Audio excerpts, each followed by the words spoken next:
Scarface came out like early 80s, late 70s. So, I mean, we were doing it in the car. I mean, Kurt were doing it in the car. When I got in the car with Sean and Kev, we were doing it, you know. And when I did the Diamond Stud thing, Dallas was always talking. And I started thinking like, wow, okay. And then I had the opportunity to go to work for Vince. And back then, everything was really character driven. Everybody was kind of gimmicky in that era for merchandise or for whatever. So I was thinking, okay, it's kind of gimmicky, but it's still kind of cool. And everybody had to have a wrestling name. Nobody used their real names back then. And so I came up with Razor, and Tito Santana gave me Ramon. And then Vince like loved it. He, like I was just doing it in the office with Kurt, and he was popping and laughing. And then they did all these vignettes. They haven't done that like really before or since with anybody. A few guys, they did some with Dusty, remember like Americana, they did that. And they haven't really done that. So now I'm on TV, but I'm not wrestling on TV. I go to all the TVs and I wrestle dark and stuff, and I hang around and watch. But I mean, I knew I was getting a good big push, and that's where I had the luxury of having Perfect with me.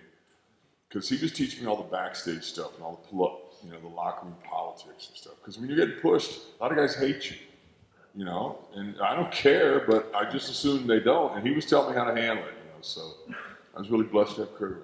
That's good. Something I noticed recently when I was watching the Living on Razor's Edge DVD on the network, and it occurred to me that the character of Razor Ramon was probably a cocaine dealer. And this is something I didn't realize as a child watching it. I plead innocent. I remember sitting in a limo with Vince, and I was going to wear this razor blade,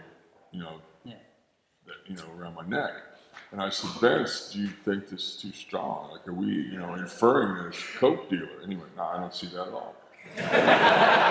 So I went, cool, as long as you don't have a problem with it, I'm cool with it. But I mean, I've had some people along the way say, wow, that was really blatant.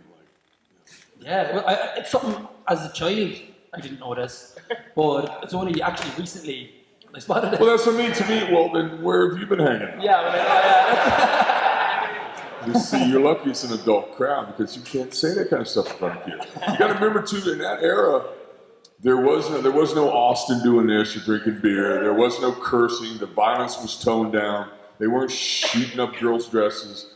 It was really family friendly. You couldn't fight on the floor without permission. There was no hitting guys with gimmicks, and it was a different era. So Vince assumed like, no, that's your name is Razor. You have a Razor emblem, and that's fine. fair enough, I suppose. I guess. I was glad he liked it because it was, I liked That's all that matters. And he must have liked it because your first big feud in the WWF was with the Macho Man, which is a big deal for a first feud, isn't it? Yeah, it was Macho versus Machismo. And the thing is, too, and I'm a huge Randy Savage fan. And at that time, though, he was going through a divorce from Elizabeth, and I was going through a divorce. And so all I really had was like my fake life to hang on to. And Randy is the most intense guy I've ever been around. Like, you could go to Randy, like, he had these custom-made boots on, cowboy boots, like handmade, really expensive. I mean, wow, nice boots, Macho. What do you mean by that?